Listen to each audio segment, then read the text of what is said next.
Hello. Đấy cô ca nhà mấy nữa. Nhầm nôm à.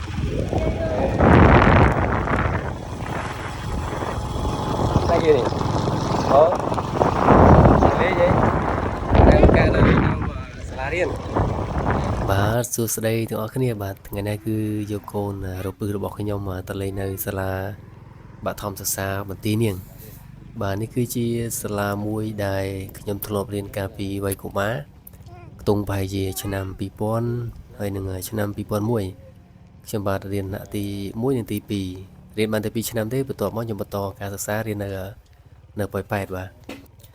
ឥឡូវនេះខ្ញុំចូលមកដល់ក្នុងសាលាយើងឃើញទស្សនវិជ្ជានៅក្នុងសាលាឃើញមានការលាបពណ៌មានដើមឈើអញ្ចឹងធ្វើឲ្យមានផាសុកភាពដល់កុមាររៀននៅទីនោះបាទដោយសារតែកូនរបស់ខ្ញុំកាត់នៅផ្ទះលេងតែផ្ទះអញ្ចឹងអត់ដែលបានចេញក្រៅហើយណាមួយក៏យើងធ្លាប់រៀនសាលានៅទីនេះអញ្ចឹងក៏យើងក៏មកលេងសាលាតែម្ដងទៅដើម្បីឲ្យកូនរបស់ខ្ញុំគាត់ឃើញមនុស្សម្នាច្រើនថានៅផ្ទះទៅចាប់អត់ឈ្នះបងប្អូនអើយមកដល់សាលានេះគេចាប់មិនឈ្នះដែររត់នោះរត់បាទព្រោះឃើញគេឃើញឯងចេះរត់ទៅលេងជាមួយគេហើយ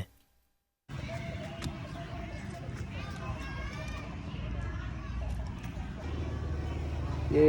គេបានជីតងនេះអត់វិលទេជាប់ហើយបាទហើយ Hello បាទឥឡូវនេះយើងងាកមកមើលទីធ្លាសាលាបងប្អូនឃើញថាទីធ្លាមានការលាបថ្នាំពណ៌មានសួនផ្កាហើយមានដើមឈើព័ទ្ធជុំវិញសាលាបងប្អូនធ្វើឲ្យមានផាសុកភាពដល់កុមារនៅទីនោះបាទកាលខ្ញុំរៀនគឺអត់មានអគារថ្មទេបងប្អូនគឺរៀននៅអគារឈើបាទនេះបងប្អូនគឺរៀននៅអគារឈើនេះហើយអគារឈើនេះគឺអត់មានតាណាទេបងប្អូនគឺនៅដដែលហើយប៉ុន្តែដោយសារសាលាមានការអភិវឌ្ឍកាន់តែទៅមុខគឺធ្វើឲ្យមានអគារថ្មបដើបាទអញ្ចឹងបើសិនជាវីដេអូនេះខ្ញុំផុសទៅបើសិនជាមិត្តរួមចំនួនឃើញហើយក៏កុំភ្លេច comment នៅខាងក្រោមវីដេអូរបស់ខ្ញុំផងដែរបាទព្រោះថាយើងបែកគ្នាយូរហើយយើងអត់ដឹងថាឥឡូវនេះមុខមិនទេប៉ុន្តែបើសិនជា comment ក្នុងវីដេអូនេះប្រហែលជាអាចស្គាល់បាទមួយសន្ទុះក្រោយមកក៏ឃើញមានក្រុមបងជាងកាត់សក់គាត់មក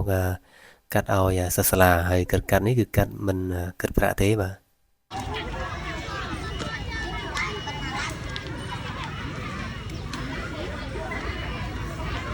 ឥឡូវនេះមកជួបក្មួយកំហូចបាទនេះក្មួយកំហូចហូបបាយរួចឲ្យទៅកាត់សក់មិនកាត់ទេព្រោះកាត់ស្រឡាញ់សក់ណាឥឡូវនេះខ្ញុំឲ្យគាត់ជូនទៅមើលថ្នាក់គាត់រៀនហើយកំពុងប្រាប់អ៊ំនេះថ្នាក់អូនណាអូនណាទៅអូនចាណាទៅអូនគួយនៅណាណាចូលណាទៅ